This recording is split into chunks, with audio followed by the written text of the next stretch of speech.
Hello, everyone. Welcome and thank you for tuning in to History Repeating, a history talk show where we discuss crucial history that you should know. Dare we let history repeat itself? I'm your host, Meghan Hughes. Joining me is my co-host, Tim Rapone. Hello. We've got another grab bag for you today, but first we want to say Happy Earth Day. I feel like this holiday isn't really celebrated the way it used to be. If you're here on HCC campus in Ybor, there is currently a celebration going on in the courtyard. So if you're interested, definitely go check it out. What are we talking about today? Well, we're talking about Earth Day, like you mentioned, and we're also talking about the filibuster campaigns in Cuba and Nicaragua. That I did not know. No one knows what this is. Yeah. And that's why I wanted to pick it, because I think it's one of the most shocking chapters in American history that no one knows about at all. And we'll definitely get to that, but first we're going to take a short break. We are back, and we're going to be talking about the filibuster campaigns in South America. Yes, Central America. Central America. Get it right. Sorry. But it does involve South America. This is something that I don't ever recall learning in school, not even in my Latin American history course that I took. This whole radio show I'm about to give you right now almost is really just a summary of a single chapter in the book Battle Cry of Freedom by James McPherson, which is a great little book, a single volume coverage of the American Civil War and leading up to it. And that's why I chose this, is that this is an incredibly important little story that no one really knows about, that's both important to American history and, of course, to Central American history. I think a good bit of context is provided for this story. I'm kind of being vague with what this is actually about, but I think that's a little intentional. At this point in time, we're looking at the 1850s in America. This is prime manifest destiny era in America. And today, I think Americans have a very hindsight is 2020 view on manifest destiny. We kind of imagine it. I think when we picture manifest destiny in our heads, we visualize settlers coloring in the gaps in what we envision the American borders as today. We see the American borders that are visualized in 2026 America, and we're just seeing our ancestors and our settlers fill in those gaps, even including Alaska and Hawaii in the bottom left corner of the map. But that's obviously not what was really going through their minds at the time. They didn't know where exactly manifest destiny began or end. Obviously, at the Pacific Ocean was the goal, but how far up and down the Pacific coast? What about beyond the Pacific coast? There is a large contingency of people, especially after the Mexican-American War, that wanted to spread America down into Central and even Southern America. And usually when you have debates in American history between someone promoting a supreme awful evil versus a more moderate evil, the geopolitical boundaries for that argument lie on the Mason-Dixon line. A lot of Northerners were typically opposed to any sort of Southern expansion. Mostly, they were, of course, okay with westward expansion, but they were more opposed towards expansion into Mexican territories and South America. And obviously, they couldn't upset Great Britain to the north, so Canada was typically left out of this equation. But a lot of Southerners really were real fire eaters for going down south, especially after the Mexican-American War and the annexation of Texas and New Mexico. Southerners got a taste of land, which was crucial to their economic system. A lot of Southerners in the 1850s were experiencing a sort of economic insecurity, where they saw the North outpacing them considerably in industrialization and population because the North had more job opportunities. They were getting more emigrants from southern states were leaving to go to the North because they just had more opportunities there. Southerners were all wearing northern clothes and using northern utilities and stuff, and that made them incredibly insecure because they hated the North with their whole guts, which the North would find out in about 10 years.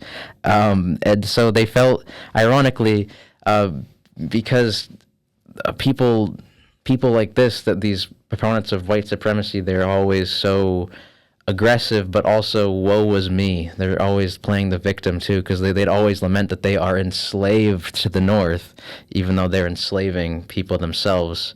Just one of those weird quirks of their personalities. There were some industrialization attempts in the South towards the 1840s and early 1850s, and they failed for numerous amounts of reasons that I can't go into. It's just too complicated and too much. But Southern attempts at industrialization didn't really work out too well, largely because of their beliefs that they liked their agrarian lifestyle that was backed by slavery. They didn't want to leave that.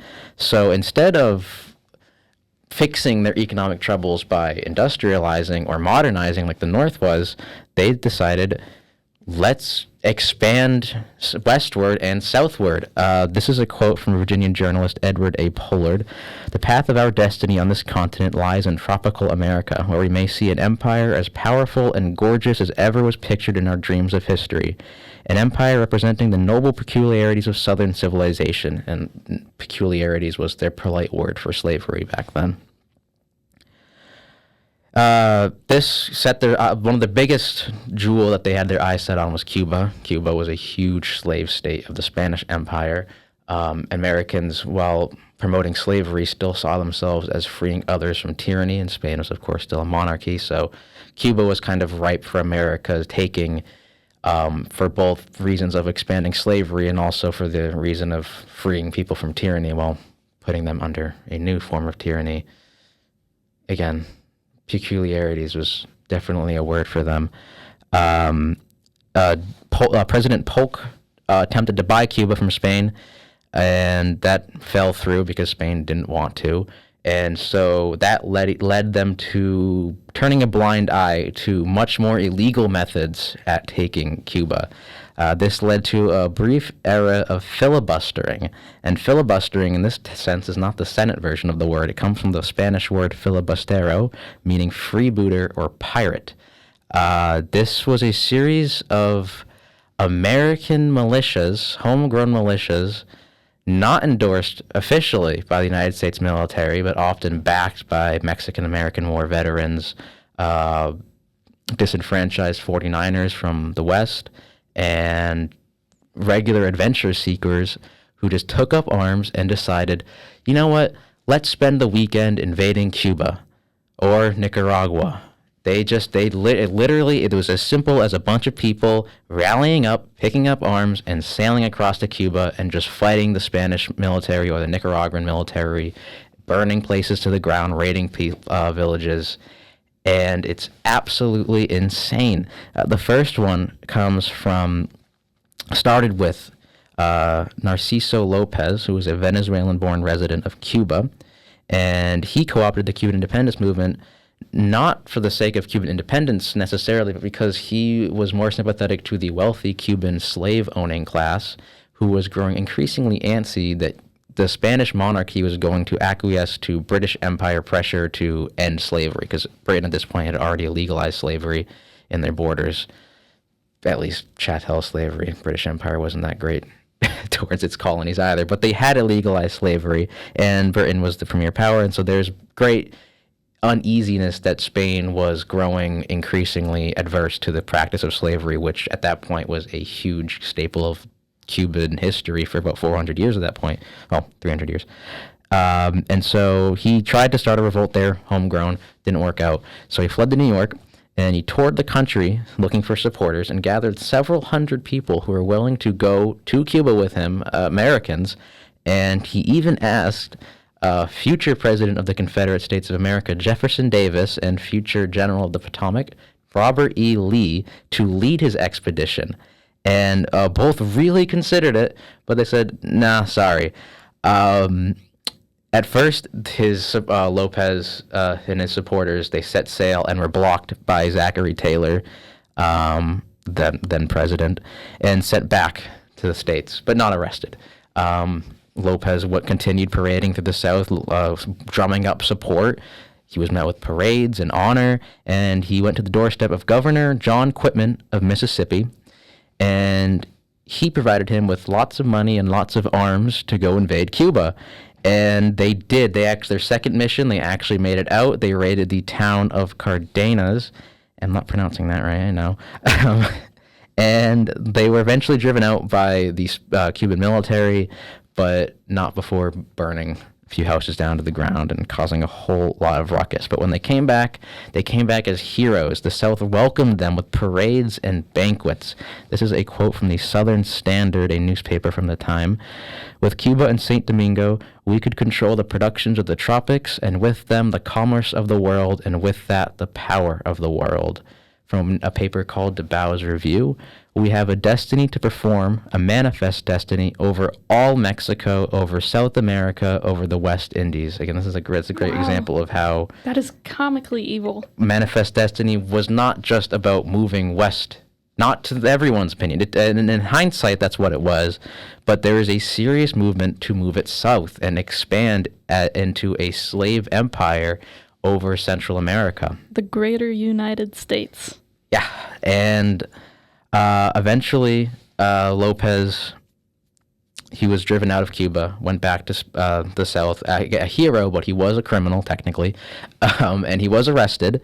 But this is a quote from a New Orleans newspaper. No jury could be impaneled to convict him because public opinion makes law. They were promptly acquitted because his support was so fervorous in the South. And of course, they were captured and tried by Southern officials in Southern courtrooms, and they were not going to imprison someone for this. So they were just quickly released. That's interesting that they were even tried in the first place. It seems like that's something they would let them go for, but I mean, they did anyways. Because I mean, there are such a thing as like Southern conservatives who are still like they need a show of force. Or even they believe in higher ideals of, union and abiding by laws, but they're obviously drowned out by what are known as fire eaters.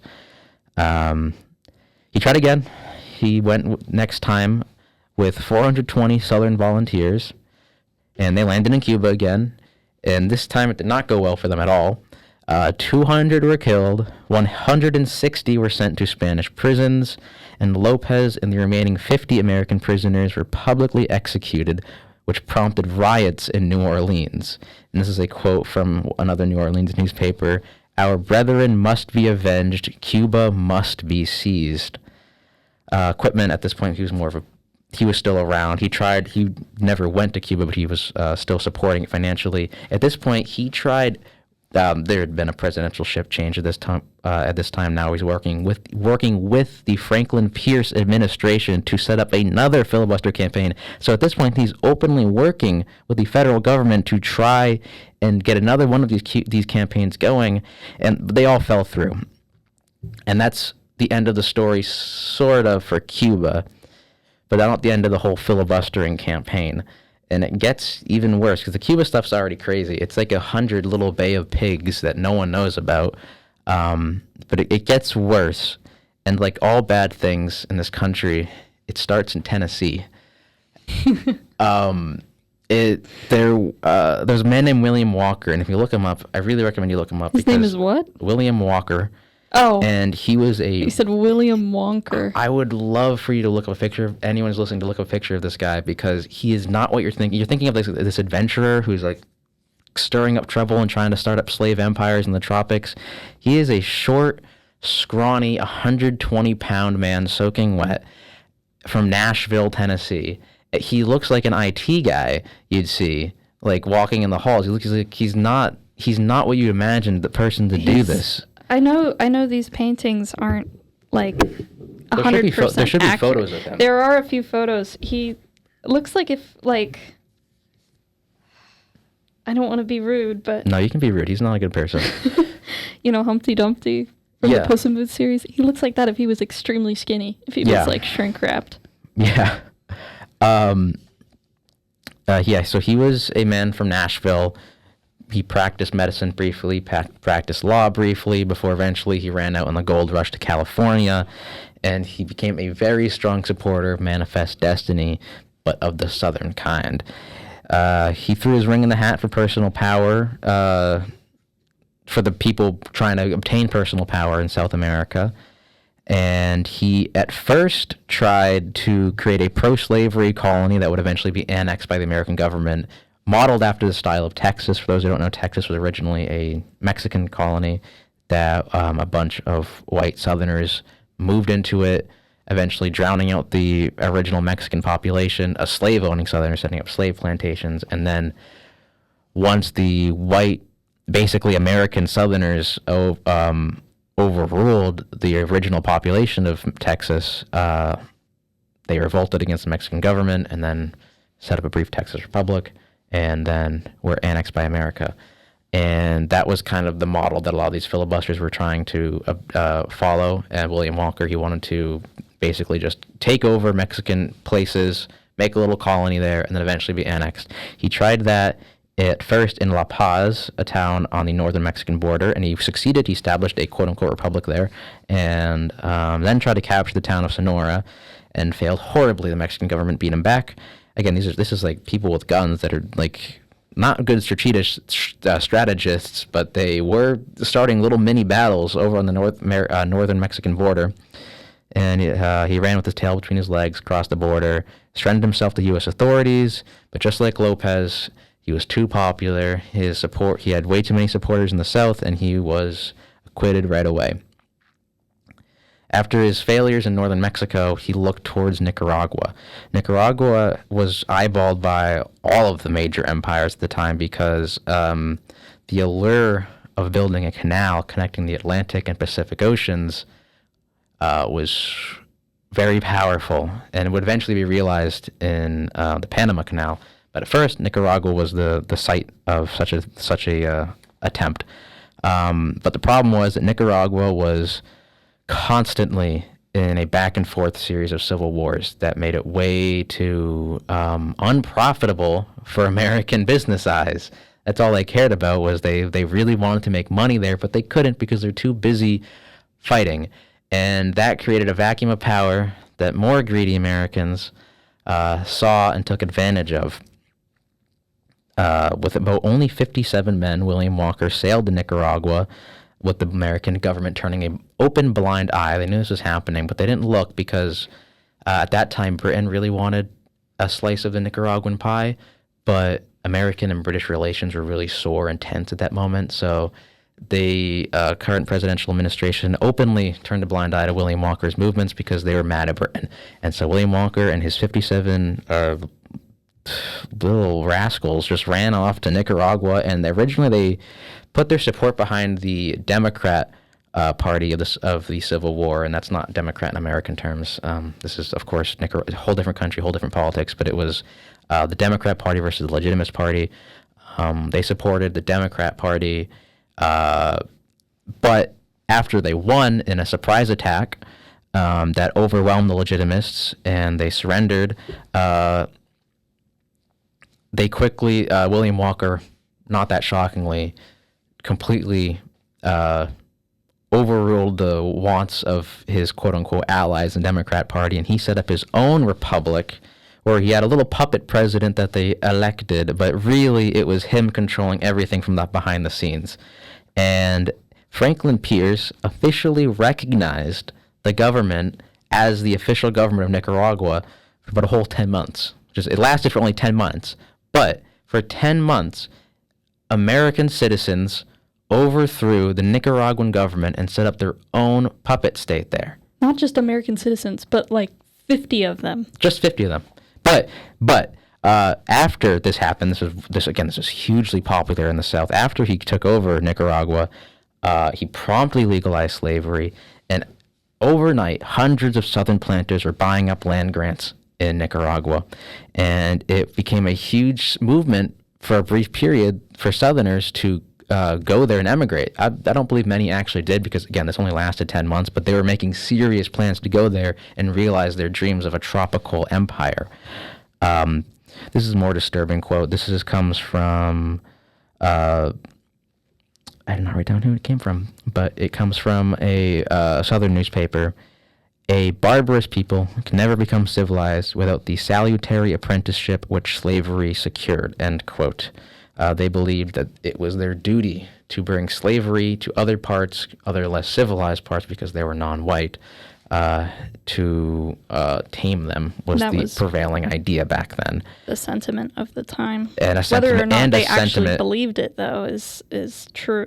I believe it was a bit of both. I believe they did really believe it, but it was also a very great economic excuse for them too. Yeah, and that was the idea of not just these filibuster campaigns, but of manifest destiny. This was the sentiment that was driving American expansion. Central America had long banished slavery in just about all of their countries, but for Southern Americans, far before the U.S., which is worth mentioning. And but that just made it all the more alluring for Southerners because that meant there was no competition. So they just wanted to come in there and then set up their own slave plantations and then have no worries of competition, which they would have had in Cuba. This is another quote from a Southern newspaper. In the name of the white race, William Walker now offers Nicaragua to you and your slaves at a time when you have not a friend on the face of the earth. It's important to know this is about 1858, 1859, just before the Civil War. I think it's really funny that he says they have not a friend on the face of the earth. They're so dramatic with this because, tensions are really building up. The North at this point had a very large abolitionist campaign that was not slandering, just telling the truth about Southern slavery. And so Southerners loved playing the victim, that we have no friends on the earth. Everyone hates us. It's our job to bring civilization to other people, and here William Walker's doing it for us. For William Walker's story, he was run out of the country by an alliance of Central American armies, and he kind of won by chance. It was a chance surprise attack that got him his victory in Nicaragua. He was not a strategist at all. He had no military background. He was just a guy. And so he was easily run out of the country by the Central American Alliance, and he returned to the South, a complete folk hero, and which is really why it's funny that you don't hear about him anymore, because he was an actual, honest-to-God folk hero of Southern America. They had poems about him. They had songs about him. They even wrote plays about him. They loved this guy, and he was arrested like Lopez was, but it was so unpopular that one Tennessee representative said, "A heavier blow has never struck at Southern rights." They were still viewing themselves as the victim here, that it was their state's rights to go invade and conquer Nicaragua. And like Lopez, he was very quickly, very promptly acquitted by very sympathetic Southern juries. He made 2 more attempts to return to Nicaragua. The first one ended in capture from the U.S. Navy, and he was brought back, same song and dance, arrested, acquitted, went to get more support, and then he sailed out again to Nicaragua. But this time, the British Navy caught him. And the British Navy, they didn't give him back to the U.S. They handed him over to Honduras, who promptly, publicly executed him. They tied him to a chair and shot him. And they refused to return his body home to the United States, and they gave his sword to Nicaragua as a trophy. That's beautiful. I actually do want to read a section from his Wikipedia that I found extremely funny. So after he was handed over to the Honduras government, he was tried by the Honduran military on charges of piracy and filibusterism. And Walker's defense was piracy involved robbery at sea, and filibusterism is a made-up word. And then he was sentenced to 4 years of hard labor, but then shot in a chair. Yeah. He was 36 years old, by the way. Yeah. Which is kind of crazy when you look at his very picture. Young. Yeah. He really looks like he was in his 50s or 60s. And people got old fast back then. I feel compelled to say this without guilt, because there is a whole section on his Wikipedia for advocacy of slavery. Oh, no, he was a huge proponent of the slave empire that the Southern Manifest Destiny people wanted to establish in the tropical empire. And then I'd like to kind of bring this back around to what's so important about all of this. Again, this is one small chapter in the larger story of Southern aggression that you don't hear about in the Civil War. We mentioned in our first episode the Lost Cause mythology that was promoted after the Civil War by people who were not in the Civil War and by their daughters of the Confederacy, that The Civil War was actually a war over northern aggression, northern people invoking the heavy blows against the states' rights that we hear, but the states' rights that they're talking about, the southern rights they're talking about, are incredibly violent. I mean, slavery itself is a violent institution to subject other people to your will, but they're also active proponents of taking over other countries and establishing slave empires there. That was a huge. This was their economic model. Again, after industrialization failed, their model for a lot of Southerners was to expand outward and spread slavery and conquer other countries at their own expense. The Mexican-American War was just flat out illegal, and it was the worst example of this. And out of the Mexican-American War, of course, we had slave states carved out. That was a exact example of this type of Southern manifest destiny to establish a slave empire. In 1861, Senator John Crittenden proposed resolving the secession crisis that was ongoing at the beginning of the Civil War with the reinstatement of the 36 30-degree line between slave and free states. This was an old resolution that said everything below that 30-degree parallel would be a slave state and everything above it would be a free state. Abraham Lincoln and the Republican Party rejected this because they recognized, and this is a direct quote, that it would amount to a perpetual covenant war against every people, every tribe, and every state owning a foot of land between here and Tierra del Fuego. And that's because of the filibuster campaign. They were active. These weren't even Southern military generals. I mean, they were backed by some of them, but William Walker was just a guy. These were just Southern people who were picking up arms, getting on boats, and invading Central American territories on the basis that they were inferior and so that they could establish slave empires there. And it was all part of this period of time where the abolitionist movement is gaining a lot of steam in northern states. It came pretty close to being just public, not that the North was ever a racial equality paradise, far from it, but abolitionism was gaining a lot of steam in the 1850s in the North, and it made the South incredibly insecure and incredibly reactionary, and they loved to lash out when they got angry, and this is one of those examples of them lashing out, and it would all erupt only a few years after William Walker's campaign into the American Civil War. And I think it's also worth noting that, like you said at the beginning, this is something that you don't learn in history class. I also think it's important to highlight the victories of the countries in Central America, as well as kind of talk about U.S. interventionism in those countries, whether or not it's organized or not. They have definitely felt the wrath of the United States government. And that's why I think even indirect wrath, because this American government knew this was going on, and for the most part, it just turned a blind eye to it. Exactly. It had no problem with Walker and his goons kind of setting fire and destroying and rioting, and it really was piracy, even though it did not occur at sea. This is just a thought I'm thinking of right now. If, for example, the other thing happened, if a bunch of Northerners went off and they, for example, sailed to Cuba with the intention of freeing the slaves, they would have come home and they would have been tried and executed. No, they would not have been acquitted. They would have been, even in northern states, they would have been tried and executed by the American government because of Southern, because if they didn't, the Southern states would have freaked out. Even if they were popular in the North, they would have freaked out. And this is true because that's what happened to John Brown. John Brown was a Northern man who went to Virginia and tried to start a slave revolt, and he was executed.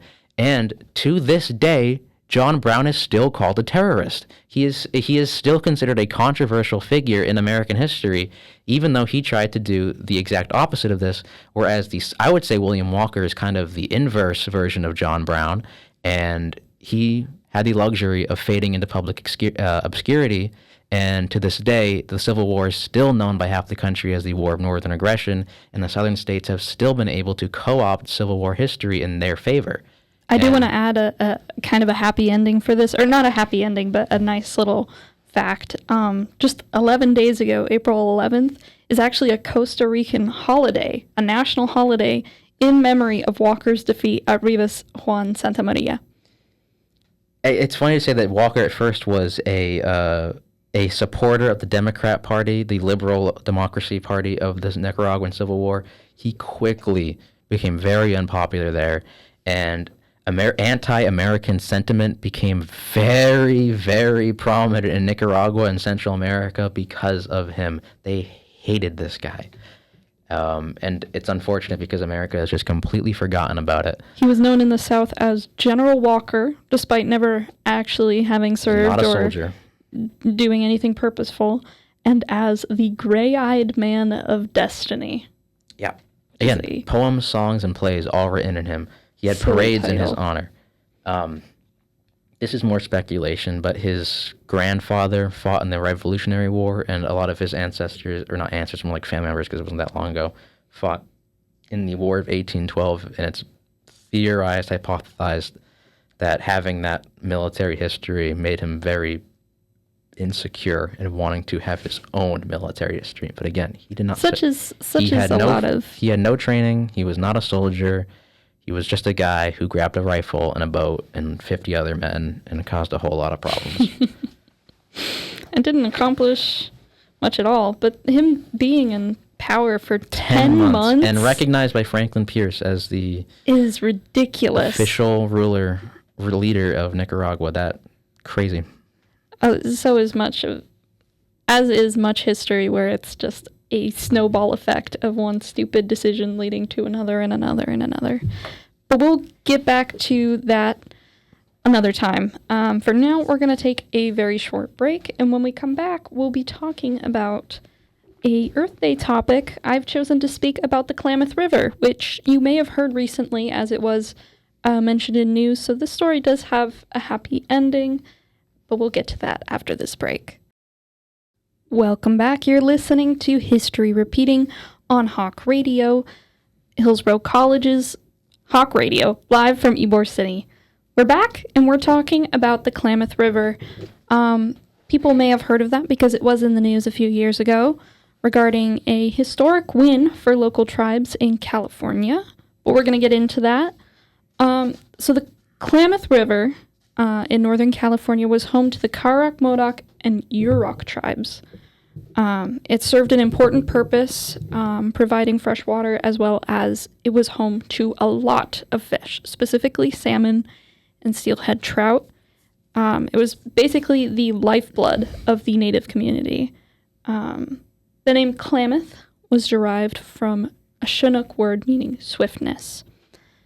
In 1964, after California's integration into the U.S., in this time we'd seen westward miners moving, kind of taking over the land, murderous raids of tribes. After all that, in 1964, the Iron Gates Dam was constructed on the Klamath River. And this was extremely detrimental not only to the environment, but also to the inhabitants, to the salmon, and to the tribes. The population of coho salmon became endangered, and it reduced much of the population of Chinook salmon and steelhead trout. There was a lot of pushback, a lot of politics regarding it, and this was something that was kind of labeled at the time as, this is the 1960s, 1970s, this is hippies, they're pushing for environmentalism, and it was very widely disregarded as unimportant, because they thought the Iron Gates Dam brought a lot of, business, it brought jobs, it brought new infrastructure, they could control the water, but it completely disregarded any of the native population. So let's jump ahead to 2024. After years of fighting, the Iron Gate Dam was removed in August of 2024. In January, the bypass tunnel at the dam was opened to drain the reservoir in anticipation of the dam's removal, and the full removal was completed by October. This is an excerpt from The Water Remembers, a story of the Klamath River, written by the Public Policy Institute of California. They interviewed lawyer Amy Cordalis of the Yurok tribe. She says, "It was a monstrous structure and it was red, so it looked like blood. It was the end of the line for salmon. The whole area was lined with rotting salmon carcasses. Immediately behind the dam, the reservoir would be a toxic green because of blue-green algae blooms. It was an awful place. She says 3 days after the dam came down, the salmon blasted right past that spot into historical spawning grounds where they hadn't been in over 100 years. That's why I titled my book The Water Remembers. A 3-year-old salmon has never been past the dams, but somewhere in their ancestral DNA, they know how to keep going. In the lifetime of the river, she blinked an eye and she was healthy again, and we got to see that. She continues, the Klamath Dam removal was also profitable and good for business. Berkshire Hathaway owned the dams, and we entered into what eventually became a $515 million settlement to remove the dams and do the restoration work. The agreement pumped money into the local economy and private companies. According to Cordalis, the restoration projects will continue through 2028 on and about 20,000 acres within the project area. Not only this, but the land will be transferred back to the original tribes. The Shasta and Modoc tribes historically were subject to murderous raids and were ultimately extirpated from the land. A Klamath intertribal land trust will hold the land until the tribes with ancestral ties can take it on. And that is the story of the Klamath River. If you want any more information on this, you can find Amy Cordalis' book online, The Water Remembers, My Indigenous Family's Fight to Save a River and a Way of Life. You can also find more information about it on YouTube. There's some really great videos about it, showing the salmon returning to the land, and it's honestly just beautiful to watch. So if you're passionate about environmentalism and want to learn more, definitely check that out. You don't get too many happy endings. No, this was modern history. This was a very, very short topic. I just wanted to include it. It was nice. In celebration of Earth Day, especially because the land back movement is very connected with the earth and environmentalism. I think a lot of people can't imagine how giving land back is feasible. Like a lot of Americans think what's done is done and we can't turn back the clock. And I think a story like this shows that you can still give back land and it can still work. It's what's done isn't done, and you can still make right out of a wrong situation. Not only that, but a lot of Americans think if land is given back, that means the expulsion of current citizens. That is a common myth, and I'm not sure why that is so perpetuated in arguments against the land back movement. White genocide's always been a cry from any sort of pushback against American expansion. I mean, again, we saw it in my story. We saw it that whenever any sort of hindrance to American expansion was deemed a blow to Southern rights or enslavement to the North or enslavement to anything other than white supremacy, and that it's always been in America's lifeblood to fall back on that excuse. Not only this, I do have a side note. I know I've been kind of beating the dead horse with my music choices. I don't know if anyone's been paying attention, but I have picked Portugal the Man for the past few weeks. But this week it feels like a very, it feels very topical. They have a foundation called the Portugal the Man Foundation where they work with indigenous tribes wherever they perform. They donate a lot of the money from their shows, and they kind of go to supporting the land back movement, as well as returning the water to its original inhabitants, because a lot of original lakes and rivers, like we've seen with the Klamath River, have been bought and privatized, and that means indigenous tribes lose access to their water sources. And again, this is another thing that isn't really taught in American history. Maybe so the colonization of America, but not so much the repercussions and fallout. The ground level. Yeah. What it looks like on the ground level, not just people moving. moving. What that actually meant and what happened afterwards. That is part of history. So that is definitely something I'd like to explore more in the future on this show. Not only that, but I think our listeners should definitely check out on their own. If you're interested in the Portugal the Man Foundation, you can find it on their website at portugaltheman.com. We want to thank you for listening. and hope you're having a happy Earth Day. Go outside, look at some birds, do something fun. Go to a park. Look at some birds. I think bird watching should be a more popular hobby. That's my favorite way. We're bringing back bird watching in 2026. Highway hawk watching. Thank you guys for listening, and we'll see you next week on History Repeating.